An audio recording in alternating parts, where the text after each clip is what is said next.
and all that. Yes.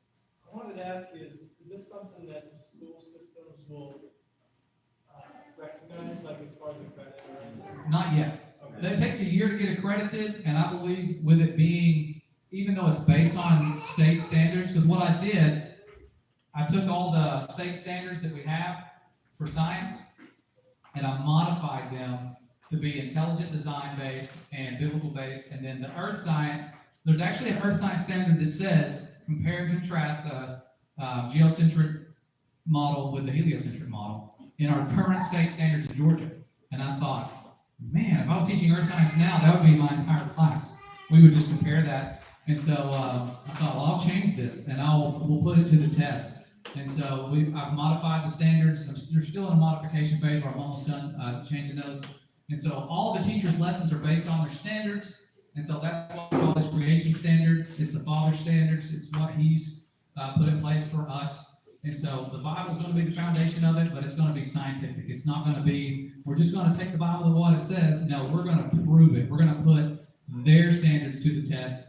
And so it's going to be, the students that graduate or finish these classes are going to know more about what they live on than people who think they know what they live on. And they can share that. Okay, these kids are impressionable. I've had 2 kids this year who were flat earthers in my class. I had about 50 students this year. I had small classes, 55 maybe. 2 of them were flat earthers, and they were flat earthers because their parents taught them that the Bible is true and that the earth is the way it says it is. And they'll stand up and debate with children, and they expect me to jump on their side. The globe earthers are like, Coach Keith, help us out. You're the science guy, help us out. And I go over there and I start helping out the flat earthers, and it freaks them out. They're like, what are you doing? You're supposed to stand for science. And I'm like, I do. I stand for provable science. You can prove all things and prove that the Bible's true.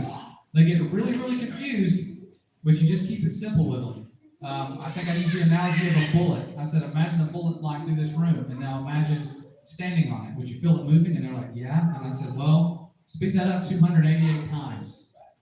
Could you imagine standing on that and not feeling movement? And they're like, no. I'm like, that's what they tell us we're living on. A ball that's moving 288 times faster than a bullet while rotating. Meanwhile, I'm looking at Polaris every night. It's not moving. I'm seeing the same constellations for 6 months at a time. So all these things, when you start breaking it down, the kids, their eyes light up, and they're like, wow, it makes sense. So what do I believe now? I said, just believe the Bible. Believe Genesis. Read Genesis, whatever it tells you, that is true. Does it say there's a firmament? Yes. Check. It's there. Can you find it? Yes. Do we have footage of it? Yes. Okay, we have all these things. So these children, precious resource. You see them running around. They're adorable. And but the main theme is that you all, to the Most High, you're His inheritance. However precious you think they are, you're beyond that to Him. And so that's something that humbles me, knowing that we're His inheritance. I think we need to be like David and know that He is our inheritance. We're joint heirs with His beloved Son, something we don't deserve. So much that we don't deserve, He's looking forward to and waiting for us to reunite with Him or to unite with Him. And so it's something that, again, I can't say enough. It just hits me heavy in the heart thinking about that, all the stuff we look forward to inheriting. So a lot of verses to share. I don't want to go through all of them. I know you guys will probably getting tired after you eat. That's when you start zoning out. But thank you for your patience with the food. Thank you guys for making the trip down here. I like to leave it open for prayer. If you guys ever want prayer, if you're like, hey, I have a family member that needs this, or I have somebody in Korea, or whatever it is, let this be a place. Like the Father said, His house will be a house of prayer. And His Son repeats that later on. His house will be a house of prayer. Prayer does work. He does listen. If He didn't listen, we would not be here. If He didn't hear us, we wouldn't be here. And His truth is what His outpouring of His Spirit is what has brought all of us here. We wonder why we're here. What makes us special? Prophecy.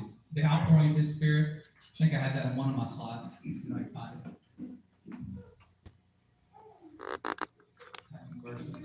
There it is. Pouring out His Spirit upon the house of Israel. I will pour out my Spirit on all people. Joel 2:28. John 14:26. The Holy Spirit whom the Father will send in my name. He will teach you all things and bring to your remembrance all that I have taught you. And then in Acts, they're quoting the prophet.